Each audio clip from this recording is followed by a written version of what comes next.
우리가 지금 하나님의 전신갑주 6가지 무기들 우리 하나씩 알아보고 있습니다. 지난주에는 평안의 복음이 준비한 신발, 믿음의 방패, 또 구원의 투구 이 3가지를 살펴봤습니다. 하나님의 통치를 알리는 평안의 복음. 평화라는 것은 하나님의 통치를 받을 때만 온전한 평화가 되는 것이죠.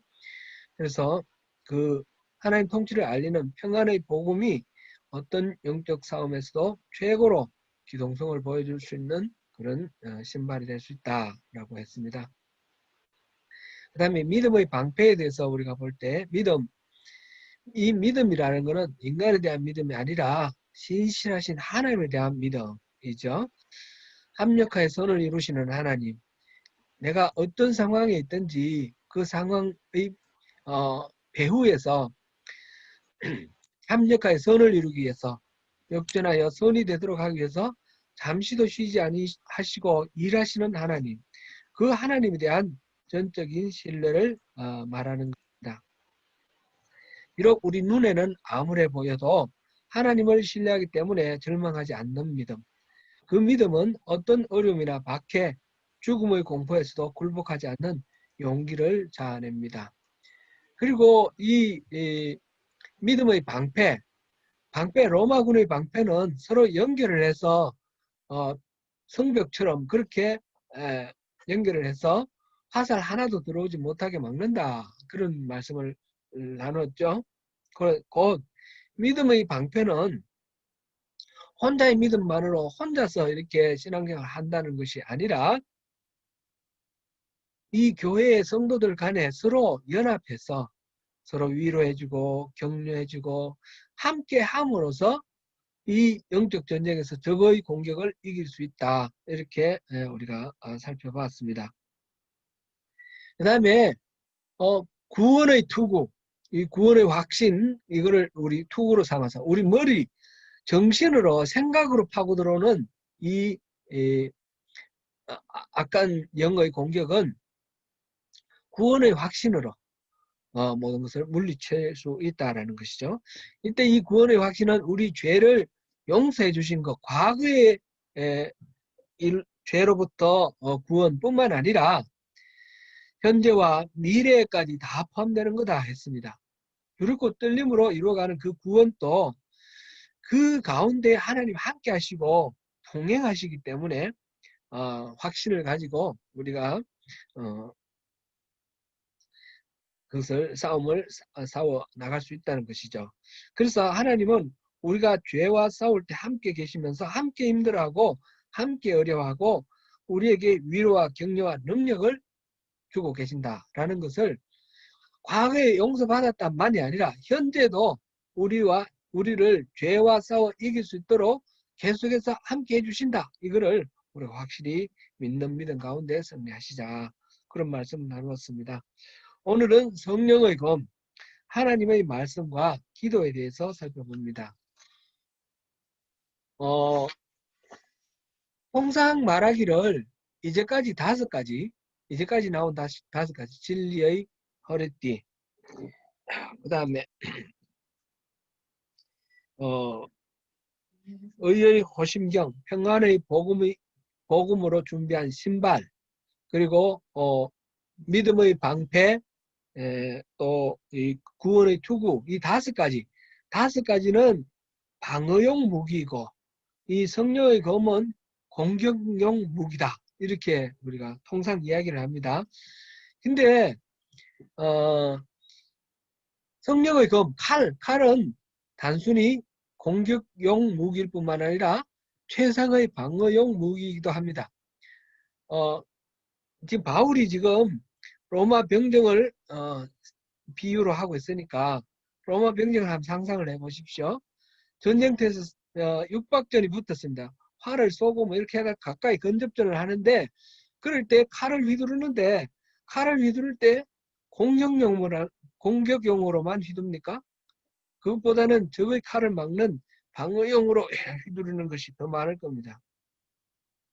그러니까 하나님의 말씀은 꼭 공격할 때만 쓰는 게 아니라 방어에도 가장 최상의 방어 무기가 바로 하나님의 말씀이다라는 것이죠. 어, 그런 하나님 말씀이 최상의 방어 무기로 이렇게 성령의 검으로 쓰이는데, 앞서 첫 번째가 진리의 허리띠 아니었습니까?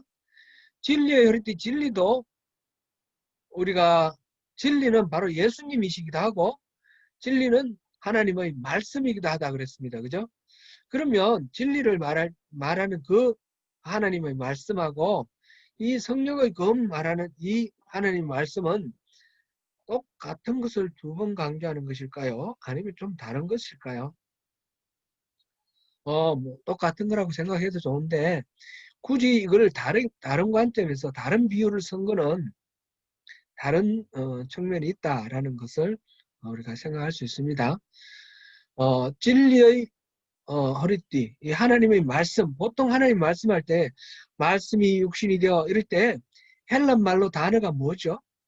여러분 아시죠? 이 말씀이라 할 때 이건 로고스입니다. 로고스. 진리의 허리띠는 로고스를 말하는 겁니다. 근데 오늘 본문의 이 성령의 검 하나님 말씀은 레마라고 되어 있습니다. 로고스가 아니고 레마.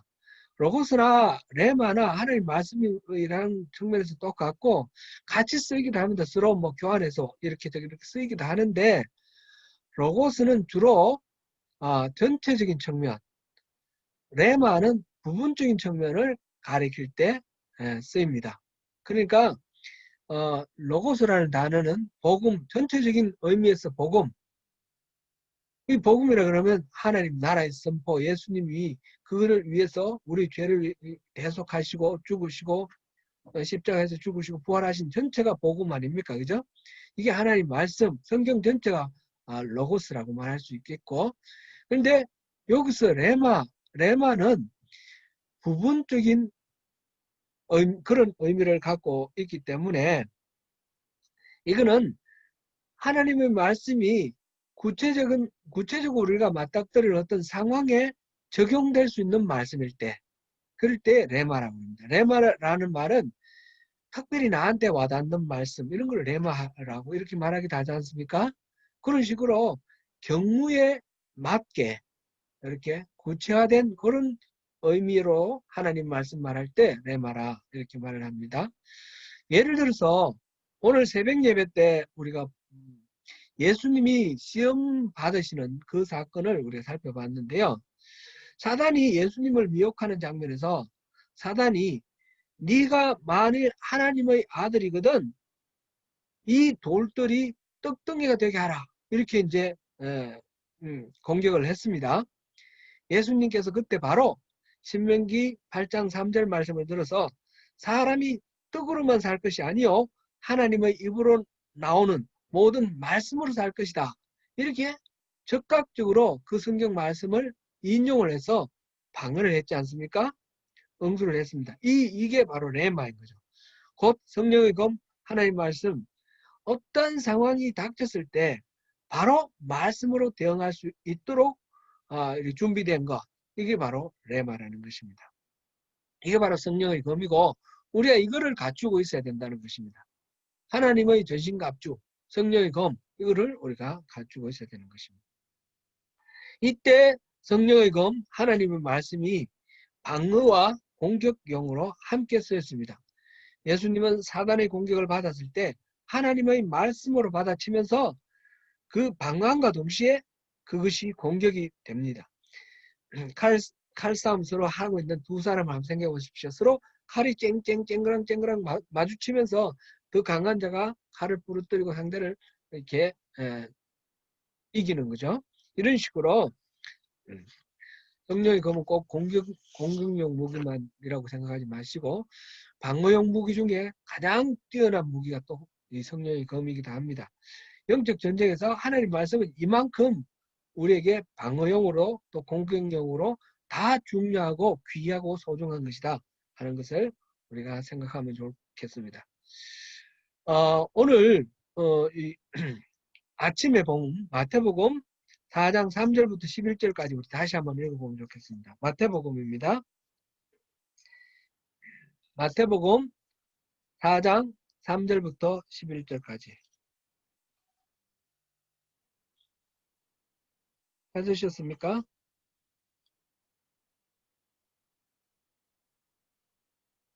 마태복음을 볼 게 아니고 누가복음을 오늘 아침 누가복음 봤는데 누가복음입니다.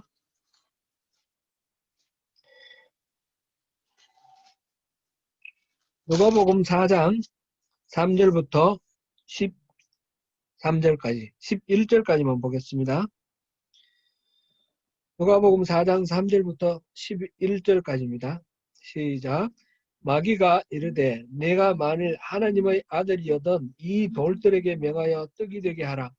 예수께서 대답하시되 기록된 바 사람이 떡으로만 살 것이 아니라 하였느니라. 마귀가 또 예수를 이끌고 올라가서 순식간에 천하 만국을 보이며 이르되 이 모든 권위와 그 영광을 내가 네게 주리라. 이것은 내게 넘겨준 것이므로 내가 원하는 자에게 주노라. 그러므로 내가 만일 내게 절하면 다 내 것이 되리라.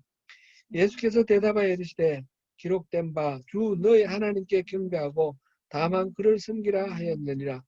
또 이끌고 예루살렘으로 가서 성전 꼭대기에 세우고 이르되 내가 만일 하나님의 아들이거든 여기서 뛰어내리라. 기록되었을 때 하나님이 너를 위하여 그 사자들을 명하사 너를 지키게 하시리라 하였고 또한 그들이 손으로 너를 받들어 내 발이 돌에 부딪히지 않게 하시리라 하였느니라. 예수님께서 대답하여 이르시되 주 너희 하나님을 시험하지 말라 하였느니라. 마귀가 모든 시험을 다 한 후에 얼마 동안 떠나니라. 13절까지 읽었습니다. 네.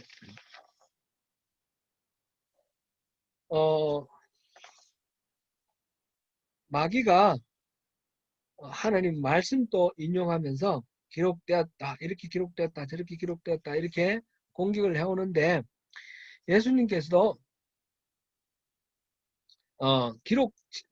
기록되었을 때 하면서 성경 말씀을 그대로 정확하게 인용을 합니다. 마귀는 하나님 말씀을 약간씩 비틀어서 그렇게 속이면서 도발을 하였지만 예수님은 흔들림 없이 정확한 말씀으로 응수하셨습니다.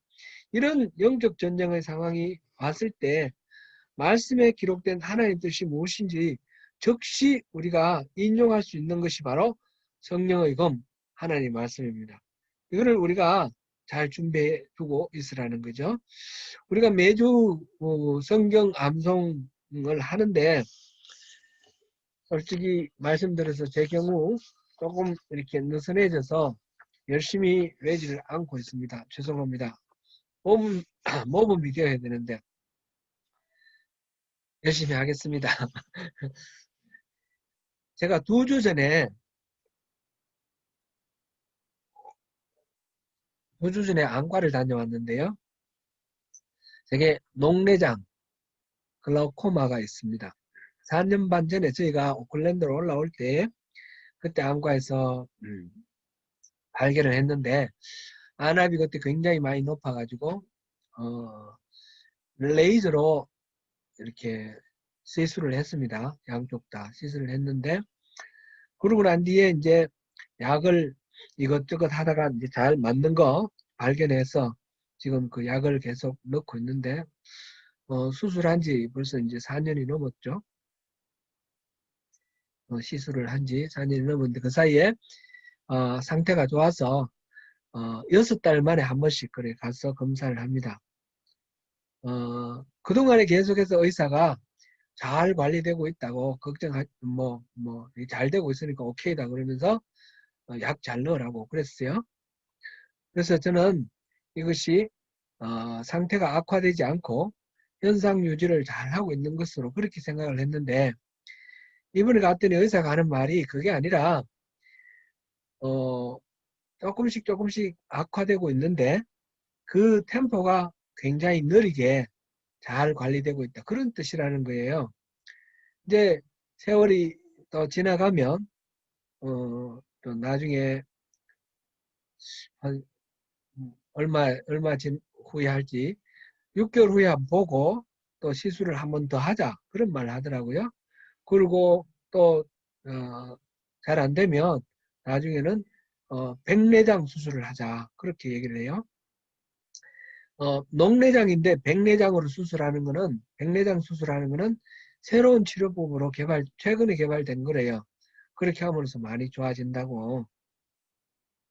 자, 그 얘기를 들으면서 제가 잠시 약간 센티멘탈해지고 조금 낙담이 조금 됐었어요. 나는 이게 현상 유지가 되는 줄 알았는데 그게 아니라 계속해서 시야가 좁아지고 점점 이렇게 눈 앞을 못 보는 그런 상태로 진전이 돼 가고 있다는 거예요. 근데 그 말을 들으니까 어느 순간 이제 내가 앞을 못 보는 때도 있겠구나 이런 생각하면서 그러면 성경을 어떻게 보지? 그래서 성경을 통째로 다 외워야지 그런 생각했어요.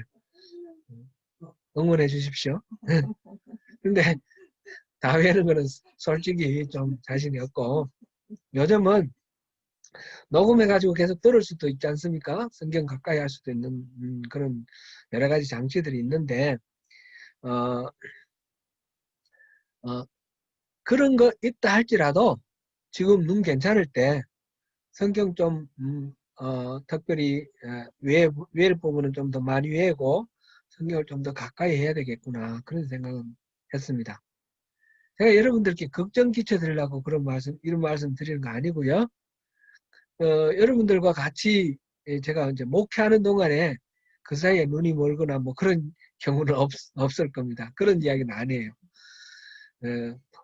80대고 90대 됐을 때 그럴 때에 그런 현상이 올 수 있다. 이런 거니까 늙으면 그렇게 된다. 그런 얘기니까 의사도 사실은 걱정 안 하더라고요.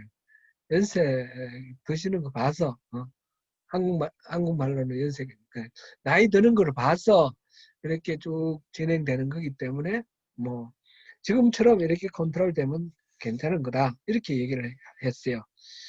걱정하시지 마십시오.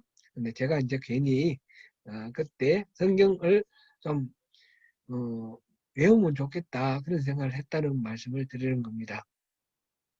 성경 무조건 많이 외우고 성경 많이 안다고 해서 그것으로 무조건 좋은 건 아닙니다. 성경을 정확히 이해하고 바르게 이해하는 것이 더 중요합니다. 제가 설교를 준비를 할 때 많이 참조하는 한 목사님이 있어요. 참 좋으신 목사님인데 감리교 목사님이셔요.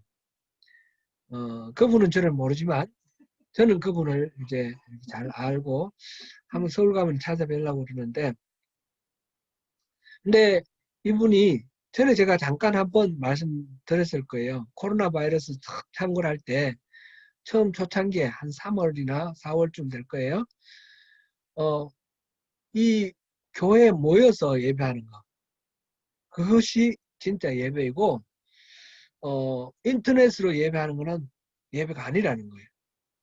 이분이 그 강조하신 이유는 제가 알아요.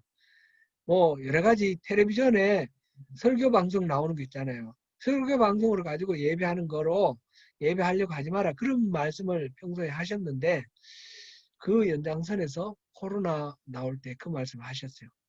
근데 되게 세게 하셨어요. 그래서 제가 걱정이 되더라고요. 제가 그래서 한번 말씀 전할 때 그 말씀 드린 것 같아요. 그 말씀 저렇게 말씀 세게 하시면 나중에 어떻게 감당하시려고 저렇게 말씀하시지? 근데 지금 한국에서는 대면 예배가 금지되었잖아요. 행정명령으로. 이분이 억지로 막 주장하면서 모여서 예배하는 것은 더 이상 할 수가 없게 된 거예요. 그러면 다른 교회에서는 다 옆에 있는 많은 교회들이 인터넷으로 우리처럼 줌을 하는 데도 있지만 유튜브를 뭐 스트림으로 이렇게 바로 하는 데도 많고요. 근데 그렇게는 하지 말라고 그건 예배가 아니라고 뭐 큰 소리를 쳐놓으셨잖아요. 그럼 지금 와서 어떻게 하죠? 제가 너무 걱정이 됐어요. 보니까 이분이 예배 자료를 전부 만들어 가지고 순서지 전부 하고 설교 내용하고 전부 해서 각 가정마다 메일로 보내줘요. 그리고 가장이 주관을 해서 가정에서 예배 드리라는 거예요. 인터넷으로는 드려서는 예배가 예배다워지지 않으니까 가정에서 예배를 드리라 이렇게 말씀을 하시더라고요. 그 말씀 이렇게 그거를 이제 메일로 이렇게 보내신 거를 보니까 마음이 많이 제가 무겁습니다. 이분이 성경 말씀 너무나 잘 알고 열심히 또 말씀을 연구하시는 분이 있고 또 성령 또 충만하신 분이신데 어, 그 예배라는 건 우리가 지난번에 봤듯이 그 장소에만 무조건 여기서 예배드리면 예배고 저기서 예배드리면 예배 아니고 그런 건 아니지 않습니까? 신령과 진정으로 드리는 예배 그것이 하나님이 찾으시는 예배인데 이 예배당에서 꼭 모여서 예배를 하라고 그렇게 강조를 해놓으셨고 그러다 보니까 지금 이렇게 수습을 잘 못하시는 것 같아요.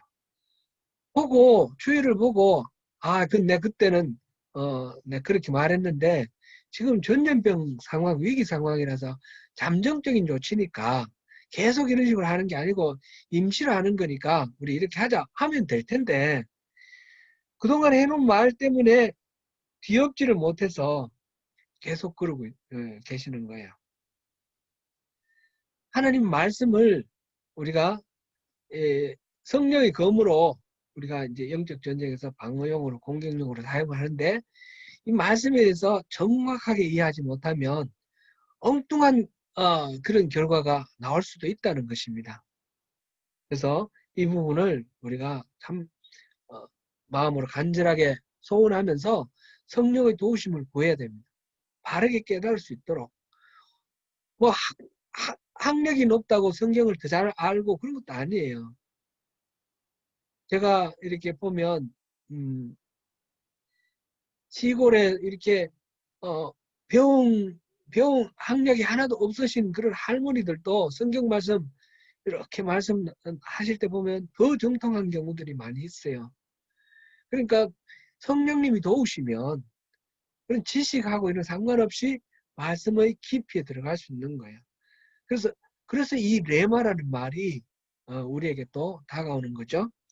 성령의 도우심을 구하고 말씀을 정확하게 이해하고 따르며 구체적인 어떤 상황 속에서 즉시 꺼내서 그것을 사용할 수 있도록 하기 위해서는 우리가 필요한 것은 외우고 이렇게 가까이 하는 그런 노력이 우리에게 꼭 필요할 것입니다. 하나님의 전신갑주 6가지 중에 마지막 성령의 검 우리가 살펴봤습니다. 바울 사도는 이 6가지 하나님의 전신갑주를 이야기하고 여기다가 덧붙여서 기도를 이야기를 했습니다. 기도 이 모든 6가지 무장이 완벽하게 되어 있더라도 기도가 없으면 사실은 이건 무용지물이에요. 기도는 뭡니까?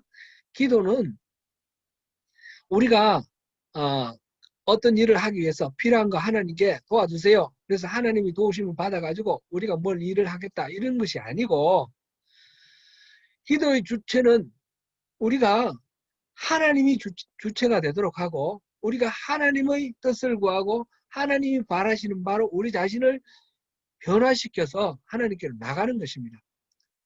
말하자면 하나님이 내게 와서 도와주십시오가 아니라 하나님의 군대에 내가 들어가는 겁니다. 전쟁을 치는데 한 사람 한 사람이 아무리 뛰어나고 용맹한 그 무력을 갖췄다 할지라도 전체 부대가 뛰어나게 조직되어 있는 그런 부대가 아니면 이거는 이길 수가 없습니다. 우리 영화 같은 데 보면 로마군 같이 딱 조직화되어 있는 그런 부대는 적이 없잖아요. 아무리 힘세고 용맹한 저 바바리안들 로마 군대에게 이기지 못하잖아요. 그런 것처럼 우리가 개인적으로 하나님 도우심을 받아 내가 싸우는 거 그거로는 이 마귀와 싸워서 우리가 성산이 없는 거예요. 마귀는 굉장히 파워풀하거든요. 그러니까 내가 하나님의 군대 안에 내가 소속되어 들어가는 것. 기도라는 것은 그런 식으로 우리가 하나님 안에 나를 넣는 그런 작업이다. 이렇게 생각하는 것이 좋겠습니다. 우리 그래서 그런 의미에서 완전 무장 중에서 가장 완결판은 이 6가지가 다 되더라도 마지막에 기도가 있어야지 이 하나님의 전신갑주는 온전해진다. 그렇게 이해를 하면 좋겠습니다. 오늘 본문 18절을 우리 다시 한번 읽어보겠습니다. 18절. 모든 기도와 간구를 하되 항상 성령 안에서 기도하고 이를 위하여 깨어 구하기를 항상 힘쓰며 여러 성도를 위하여 구하라. 여기서 요 한 문장 안에서 모두라는 말, 헬란 말로 파스라는 말, 영어로는 all 이렇게 할 수 있는 말이 4번이나 반복되고 있습니다. 첫째로 항상 개역 한글에서는 무시로 그랬는데 on all occasion 모든 상황에서 기도하라는 것입니다. 어떤 경우이든지 큰 일이나 작은 일이나 어려운 일이나 쉬운 일이나 가리지 말고 모든 일들을 하나님 앞에 갖고 나가는 것이 바른 기도의 자세입니다. 기도는 나의 어떤 목적을 위해서 하나님의 도우심을 받는 것이 아니라 하나님의 뜻을 헤아리고 내가 하나님 앞으로 나가는 것이다. 그러니까 기도할 게 별로 없어요. 하나님 거룩하신 뜻 생각하고 하나님의 나라가 이 땅에 이루어지기를 원합니다. 그러고 나니 할 말이 없는 거예요. 그게 아니라 내게 일어나는 모든 일들을 시시콜콜 다 말하는 거예요. 자식이 부모한테 학교 갔다가 오늘 학교에서 무슨 일이 있었다, 뭐 어쨌다 다 얘기하는 것처럼 우리의 모든 문제를 다 얘기를 하는 거예요. 근데 이거는 하나님께 말씀드리면 이건 너무 시시한 얘기야. 말할 거 없어. 좀 어려운 일만 얘기해야지. 이러다 보면 우리가 기도할 수가 없죠. 기도할 게 없죠. 이 on all occasion이라는 말, 항상 무시로라는 말은 모든 상황에 기도하라는 것입니다. 어떤 일이든지 크고 작은 일 불문하고 그러면서 이런 일이 있습니다. 이게 어렵습니다. 이게 하나님 도우심 필요합니다. 이 도움을 구하는 기도인 것 같은데 그럴 때에 무조건 내 원하는 대로 해주세요. 그러면서 땡깡 부리는 것이 아니라 그런 기도를 통해서 하나님은 이 일을 어떻게 하기를 원하시는지 하나님 뜻을 분별하면서 하나님 뜻에 내 자신을 맞춰가는 거죠. 그런 기도의 자세를 가지면 모든 일을 다 구하는 것이 전혀 잘못된 것이 아닌 것입니다. 두 번째는 모든 기도와 간구 그랬어요. 영어 성경으로는 with all kinds of prayers and requests. 이것도 모든 기도와 간구. 이것도 상황의 모든 것들을 위해 in all occasion에 해당되는 거고 우리가 기도하는 모습의 다양성 이런 방법도 좋고 때로는 물에 빠진 사람이 기도할 때 어떻게 하겠습니까? 지나가시는 저 나그네여 내가 물에 빠져서 지금 죽고 있으니 나를 좀 건져주시면 참 당신 참 훌륭하겠습니다. 이렇게 말할까요? 그게 아니잖아요. 막 아우성치며 help me 살려주세요. 사람 살려 그럴 거 아닙니까? 아우성치는 그런 기도도 있는 것이고 또 조곤조곤 말하는 기도도 있는 것입니다. 기도의 모양은 우리 상황에 따라서 진솔하게 우리를 있는 그대로 하나님 앞에 우리를 표현하는 것이기 때문에 다양한 모든 기도가 이렇게 항상 이렇게 하나님께 아뢰져야 되는 것입니다. 그리고 그 다음에 나오는 말이 항상 always입니다. always. 사무엘은 기도를 멈추는 죄를 범하지 않았다고 했는데 기도가 우리가 항상 앉으나 쓰나 자나 깨나 이 기도라는 건 결국 하나님과의 대화니까 하나님과의 관계를 계속 잇는 거지 않습니까? 이게 온전해진 게 바로 의로운 상태예요. 의로움. 이제 그 다음에 여러 성도를 위하여 이거는 영어로는 for all saints 이렇게 됐어요. 여러 성도가 아니라 모든 성도라고 그랬어요. 모든 성도. 우리 주변에는 모든 성도들을 위해서 기도하라는 겁니다. 나만 위해서 기도하지 말고 우리 주변에 있는 여러 성도들, 모든 사람을 위해서 기도를 하라는 거예요. 앞에서 믿음의 방패 할 때 그 방패를 서로 결합을 해서 서로 돕고 서로 함께 힘이 되어줄 때 완벽한 그 방어가 불화살을 막는 방어가 되었지 않습니까? 기도가 우리 서로를 위해서 기도해 줄 때에 그럴 때 기도가 성숙되고 온전해진다는 것입니다. 영적 전쟁은 혼자 하는 것이 아니라 교회 공동체가 부대 단위로 같이 하는 것입니다. 하나님을 사령관을 하는 이 부대에 뭐 군대 치면 한 소대, 우리 성명교회가 한 소대가 되어가지고 서로 같이 이렇게 행동을 하는 것이죠. 그렇게 영적 전쟁을 할 때에 더욱 우리가 승률이 높아질 것입니다. 그 다음에 끝으로 중요한 것은 성령 안에서 기도해야 합니다. In spirit. 성령의 능력 안에서 성령의 도우심으로 기도를 하라는 것입니다. 사랑하는 성도 여러분, 하나님의 전신과 합주에 대해서 우리가 살펴보았는데 그거는 각각 따로따로 떨어져서 하나님 쓰시던 무기 중에 하나를 빌려오라는 이런 뜻이 아니라 하나님으로 우리가 온전히 완전 무장을 하라 그랬습니다.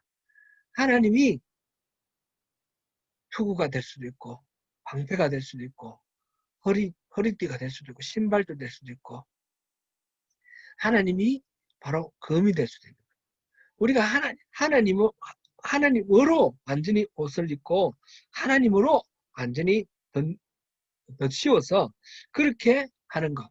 하나님과의 온전한 바른 관계 속에서 하나님의 속성이 내 삶 속에 드러나고 내 말, 내 행동이 하나님의 영광을 드러내는 그런 삶이 될 때에 우리는 이 영적 전쟁에서 승리할 수 있는 것입니다.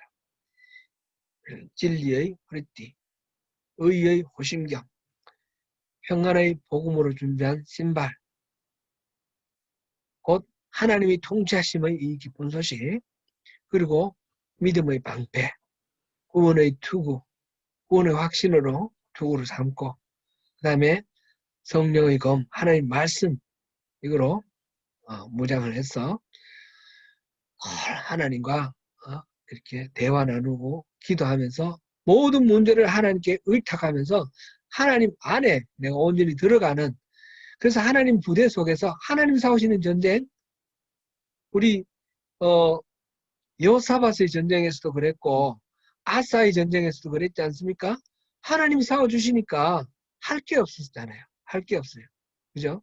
우리가 하나님 앞에 들어가서 하나님이 싸우시는 그 전쟁에 우리가 동참하기만 하면 우리는 승리하는 겁니다. 집안에 부모와 자식 간에 어떤 감정, 관계 이런 것도 있을 수 있고 부부 간에 어떤 신랑이 이런 것도 있을 수 있고 직장에서 그런 일이 있을 수 있고 교회에서 그런 일이 있을 수 있는데 우리 눈으로 보이는 혈과 육의 싸움이 아니라 이 배후에 있는 영적 전쟁이라는 것을 생각하면서 하나님으로 무장해서 승리하시는 저와 여러분이 되시기를 축원합니다.